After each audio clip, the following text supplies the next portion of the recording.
Boa noite a todos. Damos as boas-vindas aos irmãos, aos convidados que estão conosco aqui em nossa igreja. Hoje nós teremos esta Masterclass como o primeiro evento inaugurando a nossa escola de música da primeira igreja presbiteriana de Montes Claros. Esta escola recebeu o nome de Claude Goodmel, de quem eu vou falar um pouquinho mais à frente, e para sabermos quem foi esse personagem tão importante na história da Reforma, principalmente para o culto e para a música evangélica protestante. Então nós vamos orar e em seguida daremos início a esta classe, essa Masterclass, apresentando os instrumentos, a proposta e a base bíblica e teológica da nossa escola. Vamos orar. Senhor Deus, Pai bendito, nós te damos graças, porque temos em Ti, ó Deus, todos os tesouros de sabedoria, de beleza, de santidade, que nos foram dados em Cristo Jesus. Sabemos, ó Deus, que o Teu nome, ó Pai, esplenda glória e majestade, e por isso, ó Deus, a maneira agradável de Te adorar por meio de Teu Filho amado, e através do Teu Espírito Santo, é aquela que também reflete a glória, a beleza e o fulgor do Teu ser, que é santo, bendito, misericordioso, justo, cheio de perfeições e de excelências. Sabemos, ó Pai, que nós não temos em nós mesmos condições de chegarmos à Tua presença e de prestar o louvor que é devido ao Teu nome, pois nem mesmo os anjos, os serafins, ousam contemplar a Tua face quando proclamam a Tua santidade. Mas, ó Deus, em nome de Cristo Jesus e por meio do caminho que Ele abriu, através do sangue dEle, é que ousamos entrar na Tua presença. E Te pedimos, ó Pai, que o Senhor abençoe essa iniciativa desta escola, dando-nos, ó Deus, a graça de termos a formação de músicos que tenham temor do Senhor no coração e que se dediquem, ó Deus, à causa do Evangelho, à obra e ao serviço do Senhor, para trabalharem no culto, para trabalharem na Tua igreja, a fim de manifestarem ao mundo, ó Deus, a Tua glória e o santo Evangelho. Abençoe, ó Deus, todos os irmãos que estão envolvidos nesta obra, abençoe esta igreja e nos abençoe, ó Pai, nesta noite especial. Te damos graças por este pequeno começo, pois sabemos, ó Pai, que são destes pequenos começos que o Senhor, para demonstrar o Teu poder e majestade, produz grandes feitos. Assim nós oramos em nome de Jesus. Amém.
vamos fazer aqui um breve devocional, e em seguida eu passo a palavra ao nosso irmão César, que vai apresentar aí os instrumentos e a proposta da nossa escola. O texto que eu escolhi para nossa meditação, para leitura, é do Salmo 33, versículos de 1 a 4. Salmo 33, de 1 a 4. Diz assim o salmista: exultai, ó justos, no Senhor, aos retos fica bem louvá-lo. Celebrai o Senhor com harpa, louvai-o com cânticos no saltério de 10 cordas. Entoai-lhe novo cântico, tangei com arte e com júbilo, porque a palavra do Senhor é reta e todo o seu proceder é fiel. Quando ocorreu a Reforma Protestante, no século XVI, os reformadores descobriram, ou pelo Espírito Santo foram iluminados para fazer essa descoberta, de que a palavra de Deus, a Bíblia, ela é suficiente e a única norma ou regra para a fé e prática do povo de Deus, dos crentes. Portanto, as tradições, as novas revelações ficaram de lado e a Bíblia tomou lugar central na vida espiritual da igreja a partir da Reforma. E um ato muito importante dos reformadores, uma situação que os preocupou, foi a reforma do culto, já que o culto na Idade Média tinha se transformado na missa, uma forma cheia de tradições de homens, cheia de aparatos que não estão fundamentados nas Escrituras e que deveria ser purificada e tirado estes elementos estranhos e voltar-se à simplicidade do culto do Novo Testamento, do culto bíblico. E houve então uma preocupação de uma reforma litúrgica e de uma reforma da música. O reformador que mais se preocupou com isso, embora Lutero tenha se tornado célebre por causa do chamado coral alemão, com 4 vozes, que simplificou o coral gregoriano, que era um coral muito complexo, o maestro César sabe disso, né, e pode dar informações para os irmãos, já que também ele dá aula de música, no sentido teológico, já deu aula de música em seminários. Mas, além de Lutero, Calvino, ele foi mais adiante. Ele entendeu que a palavra de Deus deveria ser cantada. E ele começou uma iniciativa em Genebra para traduzir os salmos de forma metrificada. Então, o que nós cantamos em nossa igreja não são versões dos salmos. Às vezes as pessoas falam, isso é uma versão. Não é uma versão, é uma tradução, só que metrificada. E musicá-los. Calvino fez estas traduções, teve outros teólogos que o ajudaram, homens especialistas no hebraico, que o ajudaram na tradução dos salmos.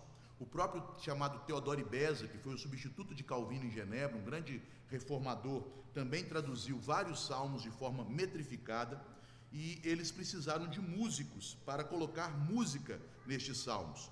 E um dos músicos foi Claude Goudimel. Claude Goudimel era um grande músico francês.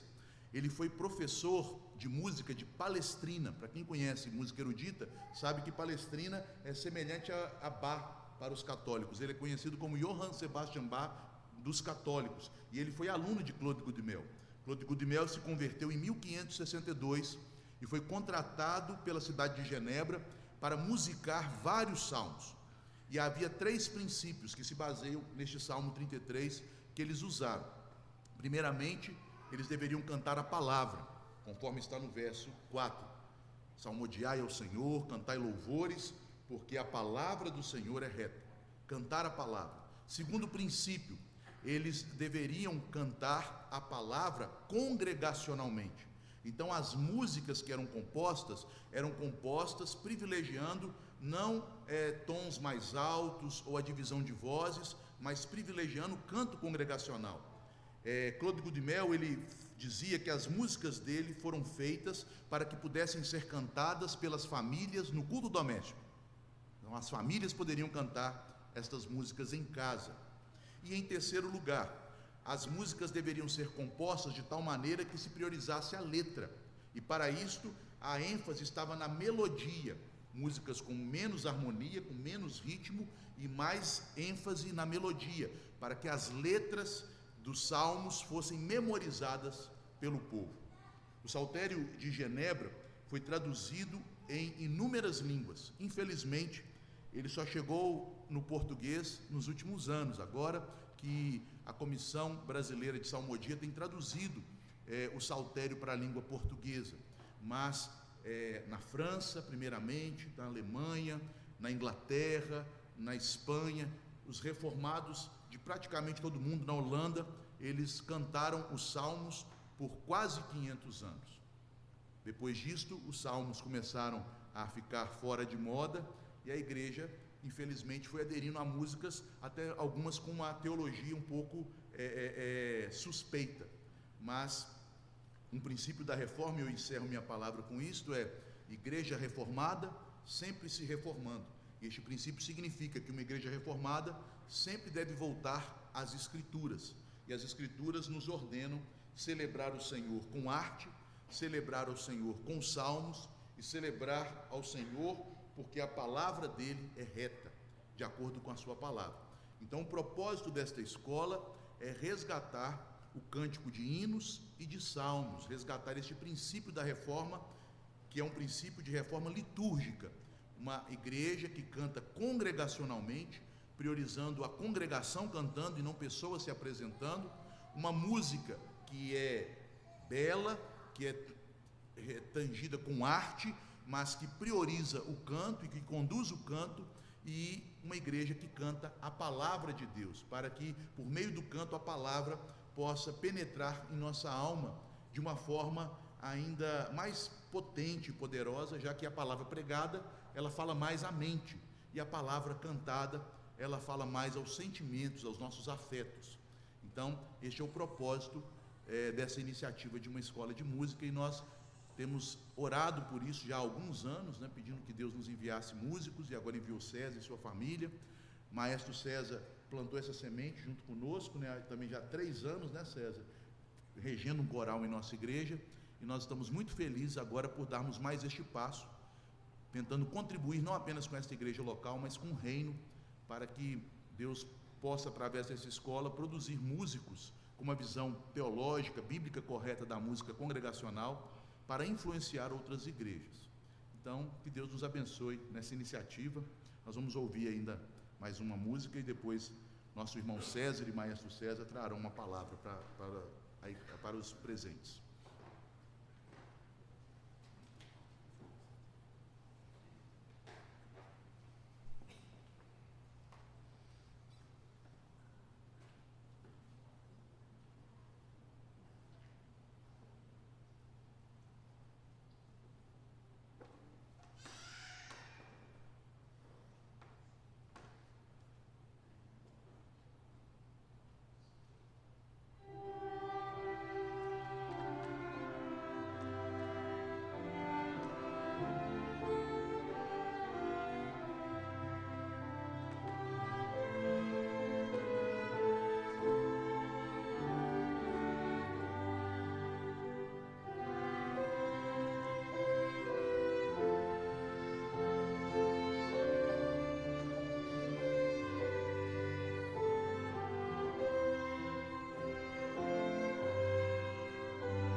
Boa noite. Com grande alegria que vamos dar início, né, à nossa Escola de Música Sacra. Muita expectativa, né? Graças a Deus. Eu queria aqui, primeiramente, me apresentar, né, falar da minha história musical. Desde os 10 anos, Deus colocou esse desejo no meu coração de aprender a música. E o instrumento que eu escolhi na época foi o violino, né? E desde os 10 anos iniciei os estudos. E na igreja, né, tinha uma orquestra, a igreja que eu frequentava tinha uma orquestra. E admirava, né? E queria fazer parte daquela orquestra. Então, iniciei os estudos, cumpri ali o curso básico que eles deram, né?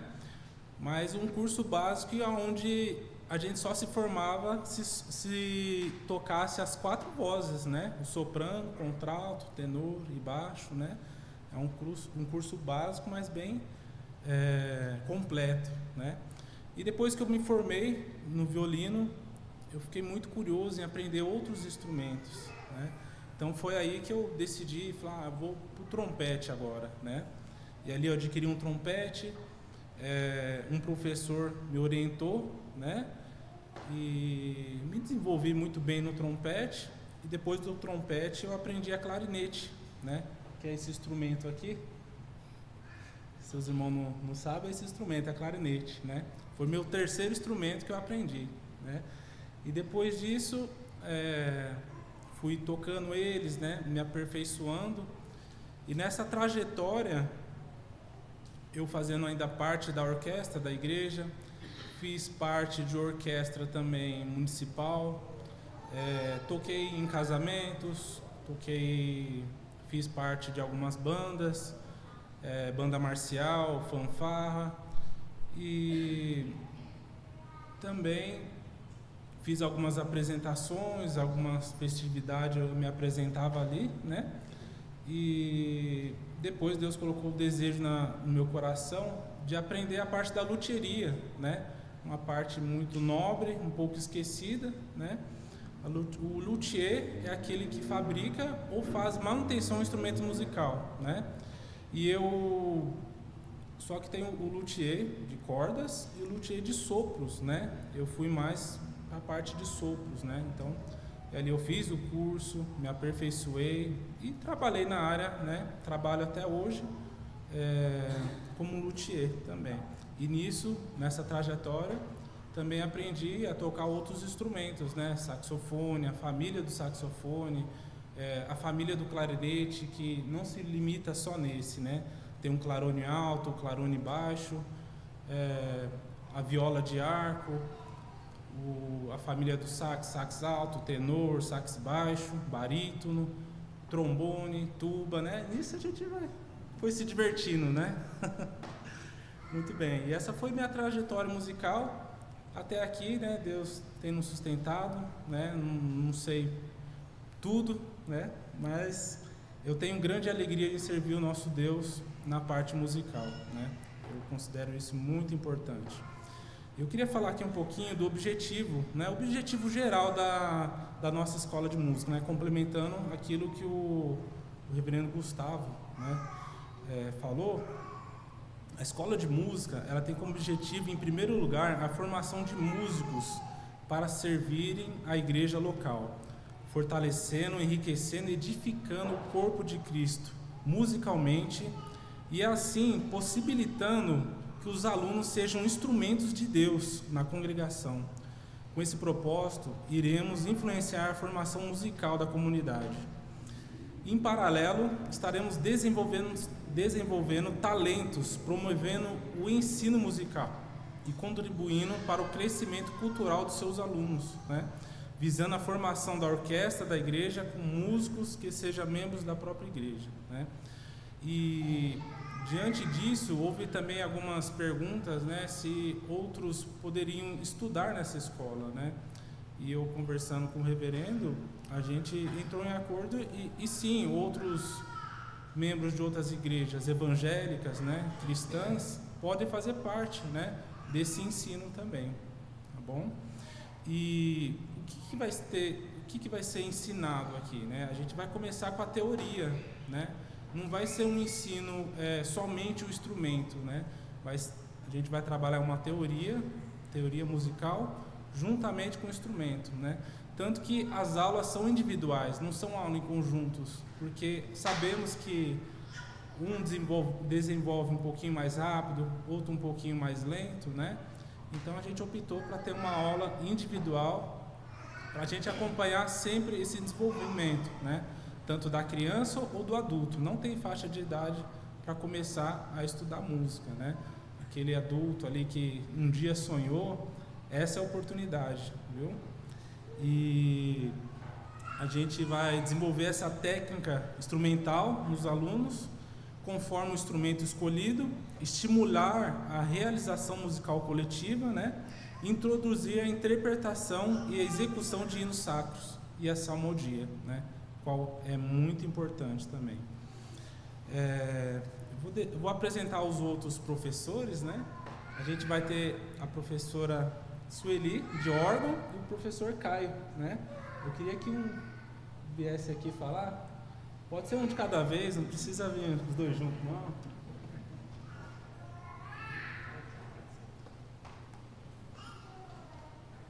Boa noite, eu sou o Caio, vou ser professor de piano. Contar um pouquinho da minha trajetória na música, né? Eu comecei a estudar no conservatório desde criança, acho que eu tinha lá pelos 9, 10 anos. Comecei pelo teclado, fiz educação musical do teclado, depois eu fiz o técnico de teclado. Finalizando o técnico, eu decidi passar para o piano. Aí nisso, eu comecei a estudar piano, comecei a me interessar mais pelo piano do que pelo teclado. E no meio do curso técnico de piano lá do conservatório, eu também entrei na faculdade, na licenciatura em música na Unimontes. Também escolhi pelo instrumento piano. Aí nisso, eu estou terminando minha graduação por agora, eu vou terminar. Eu já tive experiência com aulas de piano, tem um curso de extensão na Unimontes que eu ministro aula, estou encerrando meu contrato mês que vem. E no meio do caminho também eu comecei a aprender viola. Para quem não conhece, o violino grande. Eu toco viola na orquestra de Sinfônica de Montes Claros, lá no conservatório. E também estou lá no conservatório até hoje, agora cursando viola. Falando um pouquinho da proposta minha do piano, aqui da igreja. O piano, ele é um instrumento que a maior parte do repertório dele é solo. Ele é um instrumento que é majoritariamente solista, que ele toca peças solos. Porém, aqui na igreja, na música sacra, a gente usa o piano para acompanhamento. E o instrumento o piano é um instrumento de cordas. A gente utiliza as teclas, né? O piano ele utiliza um sistema de teclas com martelos. Os que a gente toca as teclas e o martelo vem embaixo na corda e produz o som. O piano ele é um instrumento muito versátil, que a gente tem uma vantagem nele porque ele é um instrumento que ele tem uma extensão muito grande. A gente tem desde notas muito graves até lá na agudas. A gente tem notas mais agudas que o violino, mais graves que um contrabaixo. Então a gente tem muito recurso no piano. Tanto que é possível até a gente reduzir uma orquestra sinfônica inteira só tocando no piano. Porém, aqui na igreja, a gente utiliza ele para acompanhamento. Eu vou falar um pouquinho das formas de acompanhamento que eu utilizo aqui na igreja.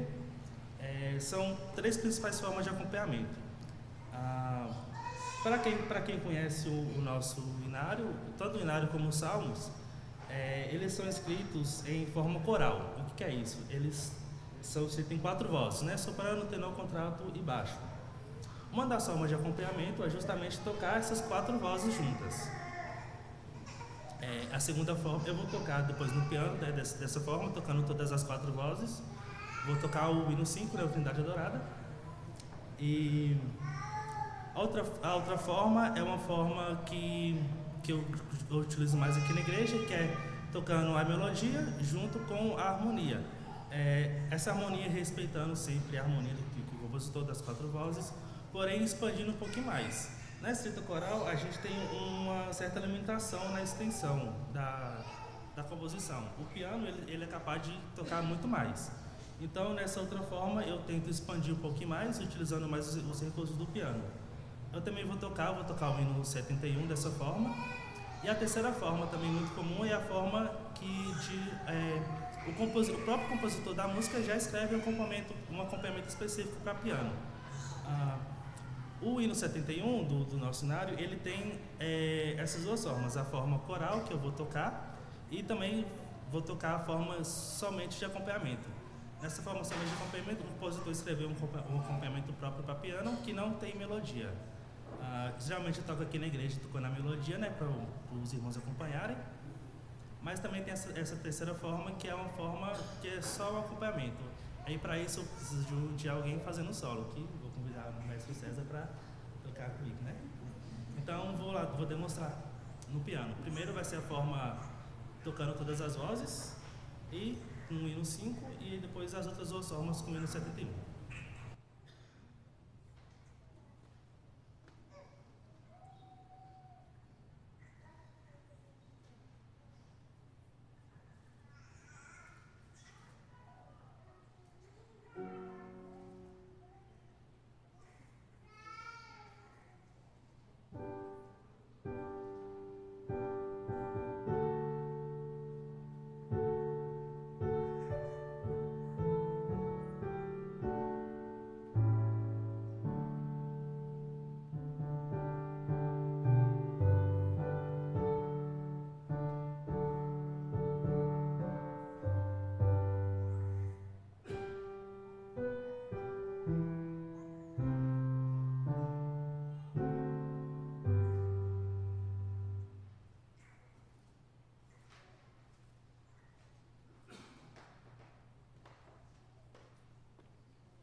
Alguém tem alguma dúvida, alguma pergunta para o Caio sobre o piano?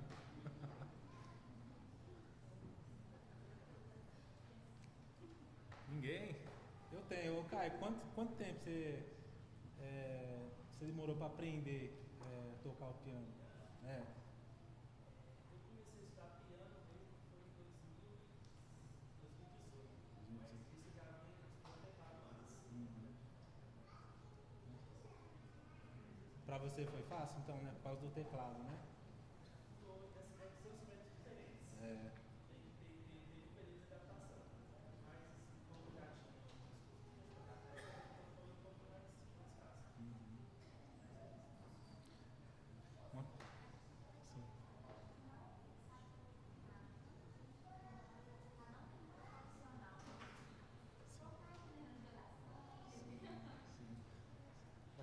sabe nada. Quanto tempo, mais ou menos?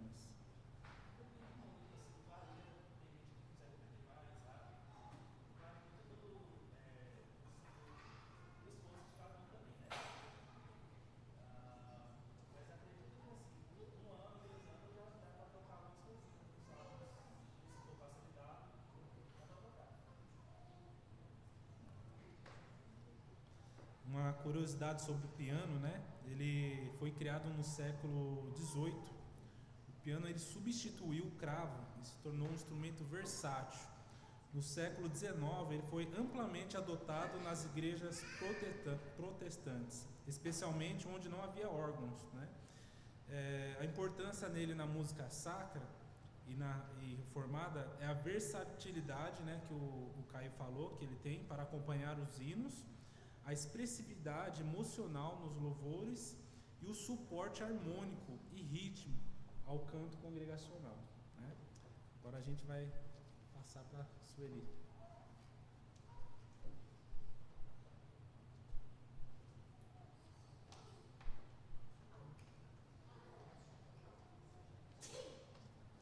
Servi ao Senhor com alegria, entrai na sua presença com cânticos. Boa noite, meus irmãos, graça e paz. Me chamo Sueli, sou casada, mamãe do Davi e da Maria, todo mundo conhece. E vim compartilhar com os irmãos um pouco da minha experiência na música e do instrumento que eu toco. A minha experiência musical começou aos meus 9 anos, quando eu comecei a estudar a música. Desde então, a música ela se tornou parte da minha vida. Estudei muito, me preparei e toquei na casa do Senhor, com um único objetivo durante todos esses anos da minha trajetória: glorificar ao Senhor com o meu instrumento. Agora eu vou falar para os irmãos um pouquinho sobre o órgão. O órgão é um dos instrumentos mais antigos usados nas igrejas cristãs, com origem na Grécia Antiga, no século III a.C. Ele foi inventado por Tésio de Alexandria. Durante a Idade Média, o órgão de tubos se tornou predominante nas igrejas ocidentais. Martinho Lutero defendeu o uso do instrumento durante os cultos. A importância do órgão na música sacra reformada é inestimável. O órgão ele suporta e fortalece o canto congregacional e foi essencial na obra de Bach e na tradição luterana. O órgão ele é composto pelos teclados superiores, inferiores e a pedaleira. O órgão da nossa igreja ele é o órgão eletrônico. Os órgãos mais tradicionais eram aqueles órgãos de tubos maiores que a gente conhece. Seu som potente pode preencher todo o ambiente em que ele está sendo tocado. Meus irmãos, em rápidas palavras, eu estou muito emocionada, muito feliz em fazer parte dessa jornada e em ter a oportunidade de inspirar e orientar os nossos alunos. Que Deus abençoe essa escola de música e que possamos juntos louvar a Deus com os nossos instrumentos. Só isso. Eu vou tocar um hino para os irmãos para demonstrar.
Agora a gente vai fazer uma demonstração, o órgão junto com o piano, para vocês verem como eles se completam, né?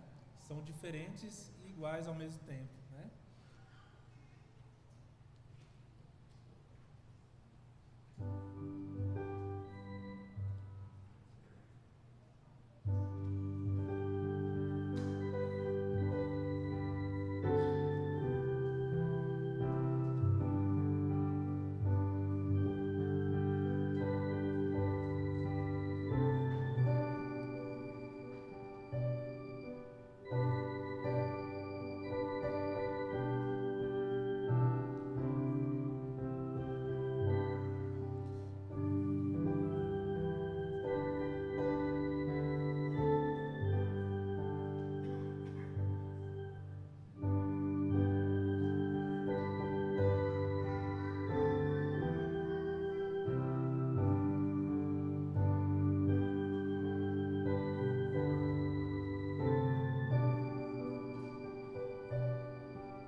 Alguém tem uma pergunta pro órgão? Pro órgão não, né? A professora do órgão. É só para você fazer vocês irem, gente. Vocês estão tensos? Tá mais tenso que na gente? Quantos anos você estuda o órgão, Sueli? Desde o 9? 27? É verdade que você sabe tocar as 4 vozes, a pedaleira e cantar ainda? Pois é, gente. Tem que ter muita coordenação. Bom, vamos falar agora um pouquinho do violino, né? O violino ele surgiu na Itália, no século XVI, e foi incorporado na música sacra reformada do período barroco, sendo utilizado por Bach, Handel e Vivaldi, né? A importância do violino na música sacra e reformada é a melodia expressiva nos hinos e a semelhança dele à voz humana, né? O papel essencial na música sacra barroca, né? O Johann Sebastian Bach usou muito isso, né? Ele é muito usado em cantatas sacras e oratórias, né? Eu vou falar também da viola de arco, né? Essa viola aqui, ela é totalmente diferente do violino, né? A caixa dela é maior, é um instrumento um pouquinho mais grave, né? Ele faz a voz do tenor e ele surgiu no século XVI, praticamente junto com o violino, né? Com afinação mais grave e um timbre mais aveludado. Sempre desempenhou um papel fundamental na harmonia da música sacra. Ele completa a harmonia e dá profundidade ao som da orquestra, né? Ele enriquece os arranjos instrumentais para os hinos e proporciona equilíbrio tonal entre violinos e violoncelos, né? Então, muitos não conhecem, né? Não é um instrumento muito popular, mas é um instrumento muito fundamental em orquestras, né? Em apresentações também, né, maestro? A gente vê muito a viola, que ela dá profundidade à música, né? É a harmonia, né? E a gente vai demonstrar aqui um pouquinho a viola e o violino, né? Vou chamar o Caio, né? Tá na viola já.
meus irmãos, a gente vai falar um pouquinho agora da flauta transversal e do clarinete, né? A flauta transversal é um dos instrumentos mais antigos da humanidade. A sua versão moderna surgiu no século XIX, que a moderna é essa versão, né, de metal. Mas ela continua pertencendo à família das madeiras, que antigamente lá ela foi composta por ossos, né, e depois ela desenvolveu na parte da madeira, né, foi feita de madeira. E no século XIX confeccionaram ela de metal, porém ela ainda permanece na família das madeiras, né? Ela foi muito usada por Bach e outros compositores sacros, né? A importância da flauta na música sacra reformada é a sonoridade suave e espiritual. Ela contribui para a meditação e adoração na música. Ela complementa a sonoridade de corais, pequenos ensembles litúrgicos. E eu vou falar também um pouquinho do clarinete. O clarinete ele tem uma profundidade de adoração, né? Ele foi criado no século XVIII e foi amplamente incorporado à música sacra no século XIX, especialmente no período clássico e romântico, né? A importância dele na música sacra é o timbre expressivo, né? Introspectivo, ideal para peças meditativas. E ele complementa a harmonia em orquestras sacras e amplamente utilizado em orquestrações de hinos e salmos. A gente vai ver agora uma breve demonstração da flauta e do clarinete.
Alguém tem alguma dúvida, alguma pergunta?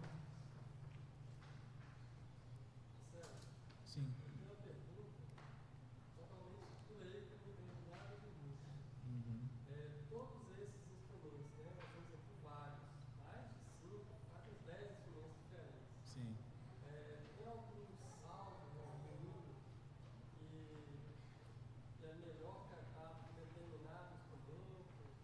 Ou todos conseguem fazer essa harmonia com um tipo de salmo? Como funciona isso? Na verdade, eu acho que isso depende muito do músico, né?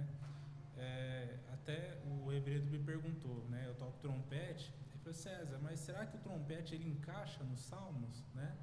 E tudo isso depende da forma que o aluno, né, foi instruído, né? Da forma como ele toca também. Eu acho que todo instrumento ele cabe, né, para tocar os salmos, né? A gente não pode limitar nenhum instrumento, né, para glorificar a Deus, né?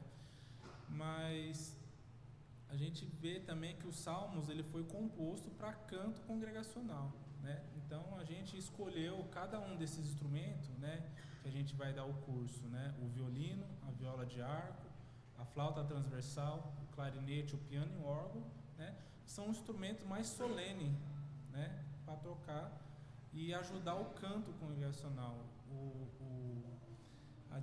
Os instrumentos, né, não é para eles aparecer, é somente para eles dar o suporte para a igreja cantar, né?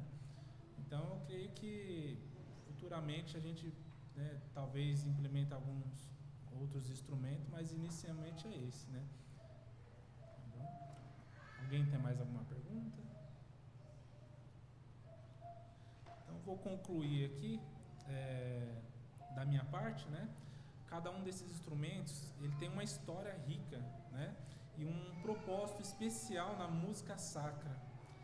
A Reforma Protestante ela enfatizou a centralidade da palavra e do louvor congregacional, e a música instrumental sempre serviu para edificar a igreja e glorificar a Deus.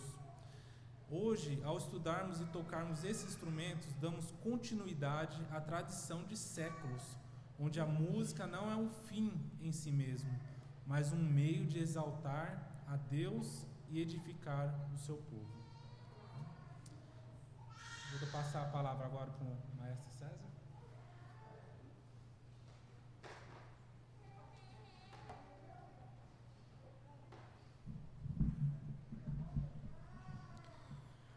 Irmãos, eu fico pensando aqui o que dizer, né, num momento como esse.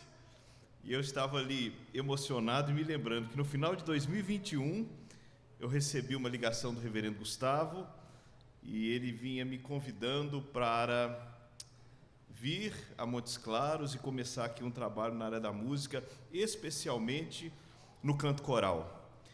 Irmãos, a minha agenda estava tão complicada naquela época que era realmente impossível. Mas, diante de um convite como este, eu disse ao reverendo: reverendo, vamos orar e vamos considerar com muito carinho. Olha, e de uma forma maravilhosa, Deus abriu as portas e nós começamos ali um trabalho.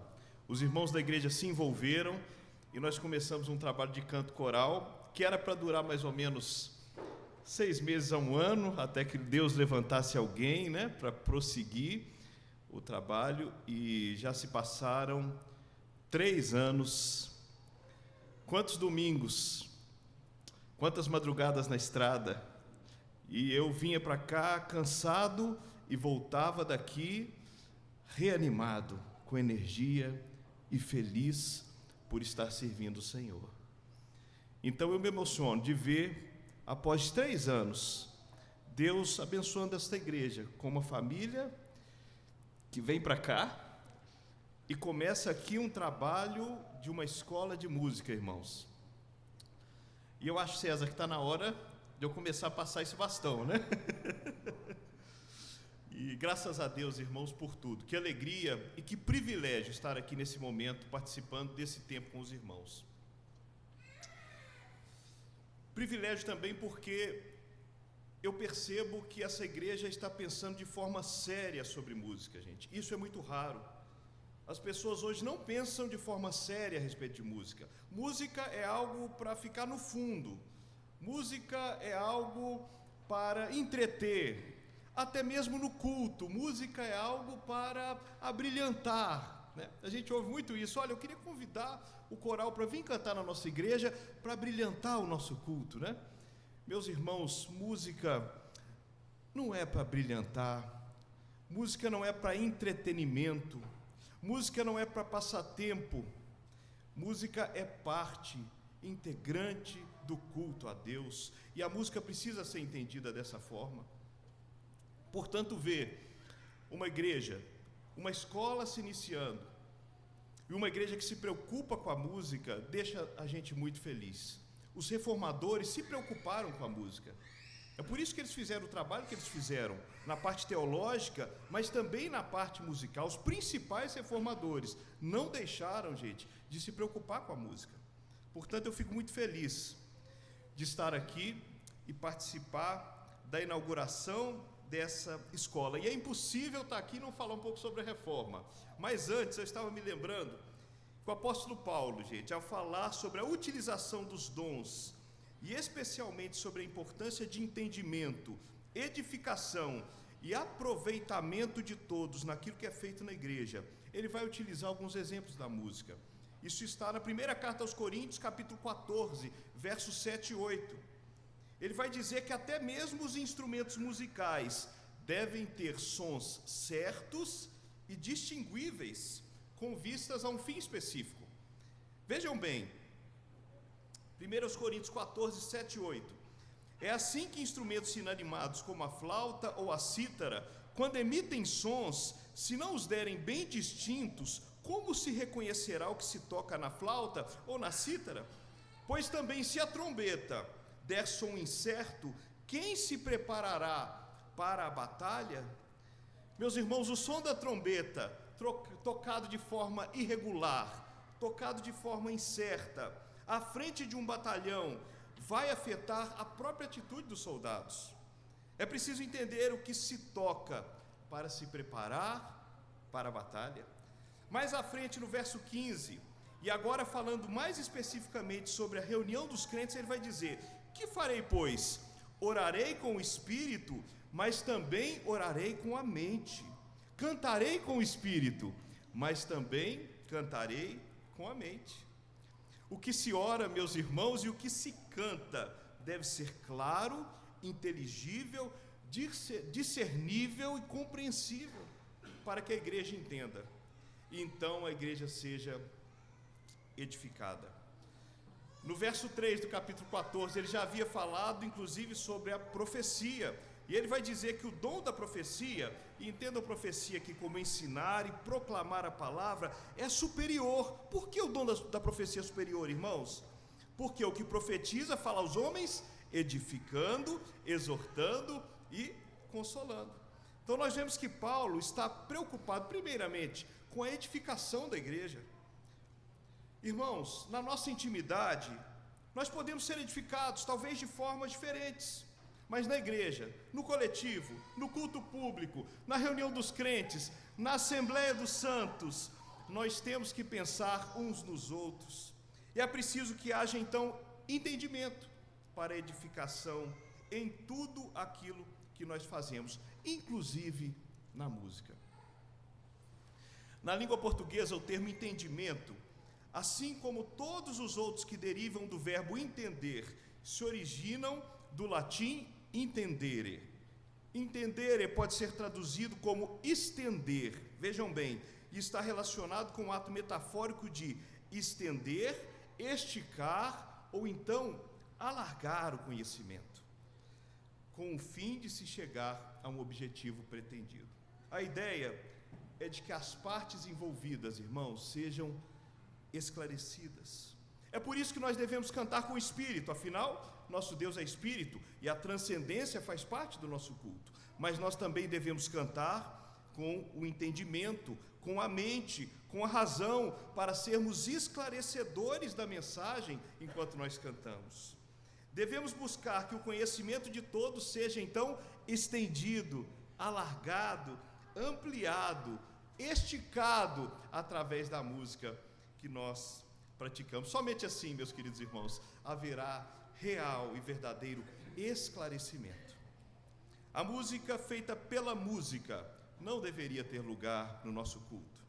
A música na igreja, seja ela tocada ou cantada, deve ser executada sempre com o propósito de edificar e esclarecer.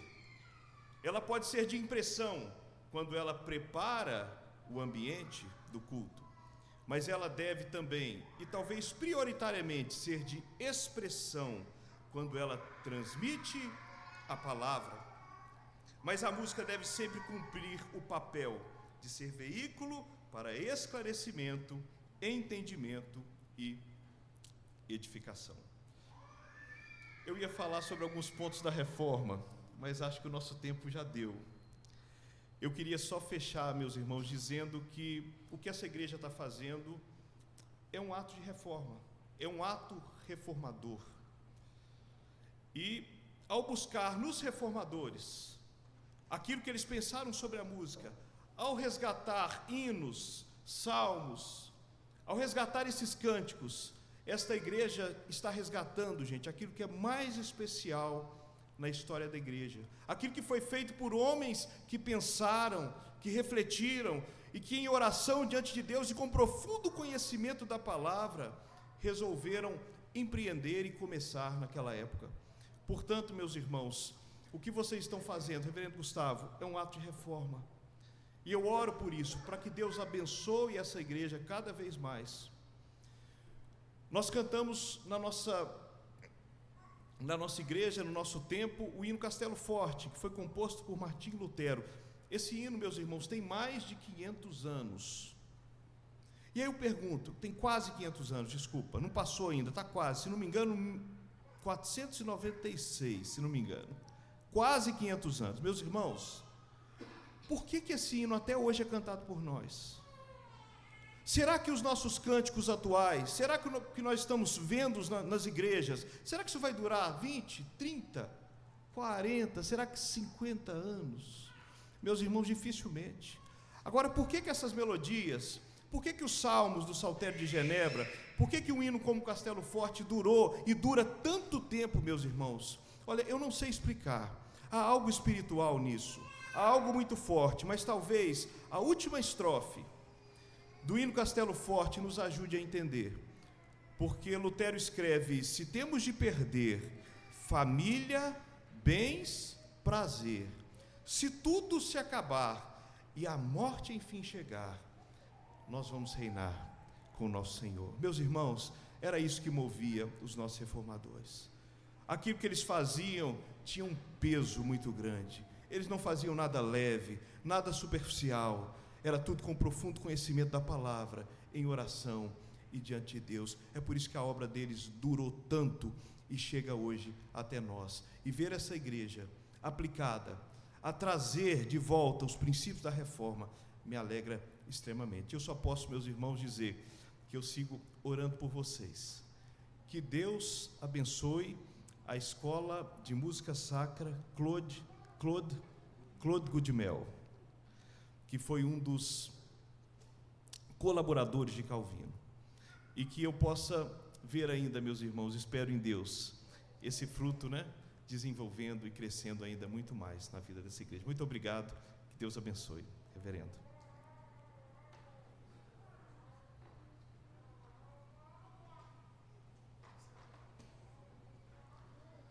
Meus irmãos, eu também não imaginava que estaríamos aqui à frente desse projeto, dessa escola de música, tanto que o objetivo que nós viemos aqui foi procurar servir a Deus, uma igreja que realmente serve a Deus, que prega a palavra genuinamente. Foi isso que nos motivou para cá, não foi a música, não foi, tanto que a gente não conhecia ninguém daqui, mas a gente reconhece isso e sabe que Deus tem a sua maneira de trabalhar na nossa vida. Eu agradeço a todos que estão aqui. As inscrições vão permanecer sempre abertas para que aqueles que querem aprender algum instrumento, aprender a louvar a Deus com o instrumento, no decorrer do ano, sempre vai estar aberto. Eu estou à disposição, a Sueli, o Caio, e qualquer dúvida pode me procurar, pode procurar o reverendo também, tá bom? Agora a gente vai encerrar com o hino.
Irmãos, nós terminamos então esta Masterclass, os instrumentos aí foram apresentados, os professores, e conto com as orações dos irmãos para que este projeto seja abençoado, sustentado pelo nosso Senhor Deus, para a glória dele e para a edificação da igreja. Agradeço a presença de todos e antes de você ir embora, nós teremos lá embaixo um lanche, fique conosco para podermos também ter esse momento aí de confraternização, de alegria, louvando a Deus pelo início desse trabalho em nossa igreja. Que Deus abençoe a vida de todos vocês. Muito obrigado pela presença.